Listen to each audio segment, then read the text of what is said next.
Uma história quase centenária que até os dias de hoje acaba intrigando a população de uma cidade do interior de Minas Gerais. E não é para menos, afinal não é sempre que a gente vê um túmulo totalmente acorrentado. Tudo fica ainda mais bizarro quando você fica sabendo que esse túmulo é de uma criança, mais precisamente de um coroinha. Mas por que será que esse túmulo está cercado por correntes? O que será que aconteceu? E esse menino, quem é ele? Nesse vídeo a gente vai conhecer essa história aí do túmulo acorrentado de Conselheiro Lafayette. Eu sou o Marcelo Milos, fica comigo. Depois da vinheta você já sabe.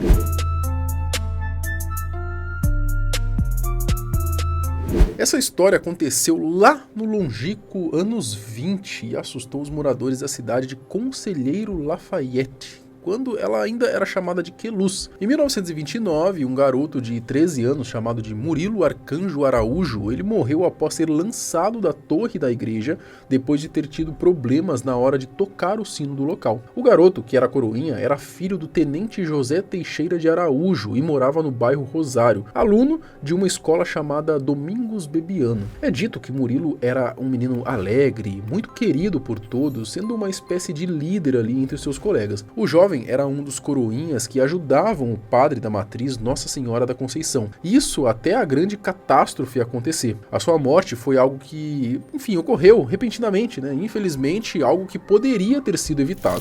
A morte e as correntes. Era a noite do dia 29 de maio de 1929 e naquela época as coroações do mês eram muito festivas, onde costumeiramente os sinos da matriz Nossa Senhora da Conceição eram tocados. Após as rezas que se realizaram, o Murilo, acompanhado aí de alguns colegas, sem a permissão do padre Barreto, que era quem comandava a igreja, resolveu imitar o ajudante da matriz que cuidava dessa parte aí do sino e que se chamava Marcos. Havia certas solenidades da igreja em que o sino deveria ser dobrado, como eles chamam, né, que é quando o objeto dá uma volta completa ali da torre. E o sino não era nada leve, né? Ele era grande, pesado. O garoto não pensou nisso quando foi tentar ali fazer igual o rapaz fazia. Ele começou então com a sua traquinagem, né? Quando o sino estava com a boca para cima, na maior velocidade, alguns dizem que Murilo tentou abraçar a parte de madeira do objeto, outros falam que a sua mão ficou presa na corda enquanto badalava o objeto. Aí o fato foi que infelizmente o sino girou e puxou o menino, que acabou sendo lançado da torre da igreja, morrendo na mesma hora após cair de uma altura de 20 metros.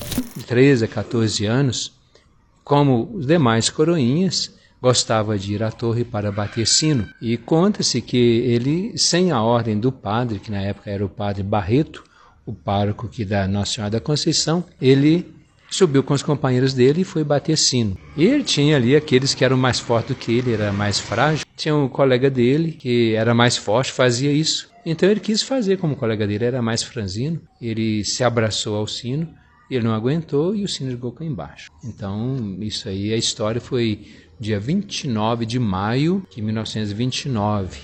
A tragédia aconteceu numa quarta-feira, que era a véspera de quinta-feira do dia 30, que era o dia de Corpus Christi, que foi exatamente esse dia que ele foi enterrado no cemitério Nossa Senhora da Conceição, tendo o seu túmulo no formato ali de uma torre de igreja, né, com uma espécie de homenagem. O Murilo ele foi enterrado, só que daí a história começa a ficar meio esquisita. Após a sua morte, o mesmo sino que jogou, né, o menino aí da torre da igreja começou a tocar sozinho todas as noites, né, e começou a deixar os moradores da cidade meio encucados ali, meio apavorados. Afinal, era muita coincidência, né, os habitantes da cidade assustados acabaram pedindo para que o padre fizesse, sei lá, uma espécie de exorcismo ou algo do tipo para que parasse essa assombração que eles acreditavam. O padre fez o que podia para tentar parar o bendito do sino, que continuava tocando, né, batendo todas as noites, e nada parava essas badaladas do objeto que parecia estar revoltado com tudo. Tinha gente já pensando em se mudar da cidade, até que um dia, né, não é revelado quem fez isso, um abençoado aí teve a ideia de passar correntes em volta do túmulo. E qual seria a finalidade dessas correntes? Bom, algumas crenças acreditam que objetos aí como ferro, ou então o próprio sal, né, o sal não é um objeto, mas o sal também consegue afastar espíritos espíritos, né, por ser considerado coisas puras, digamos assim. Isso é retratado frequentemente na série Supernatural, se alguém já assistiu aí, né, quando eles querem tentar espantar algum espírito, alguma assombração, normalmente eles utilizam barra de ferro. Ou então eles fazem alguma marcação com sal grosso também, normalmente funciona para que o espírito não ultrapasse, né? Então eles colocam sal grosso na janela, na porta assim, e aí o espírito não consegue entrar. É uma técnica muito boa, né? Se realmente funcionar. Bom, o fato foi que essa ideia aparentemente deu certo, porque a partir desse dia aí que colocaram as correntes no túmulo, o sino não tocou mais.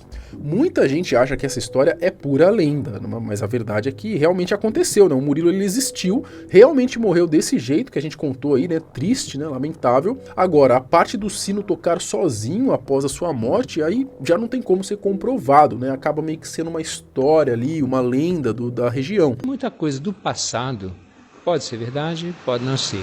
E imagino que não tenha ninguém que possa provar isso testemunhando mesmo. Mas conta-se que em certo horário o sino batia e sem ter ninguém lá para bater, para dobrar o sino.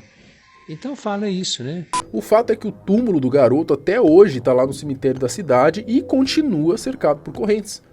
Não tem aquela imagem assustadora, né, com correntes apertadas, cadeados sombrios, nada do tipo, tá? Parece que tá prendendo alguma coisa, né? Mas claramente dá pra gente ver que ele tá cercado por corrente. Em cima, um formato de torre, já que ele caiu da torre da igreja.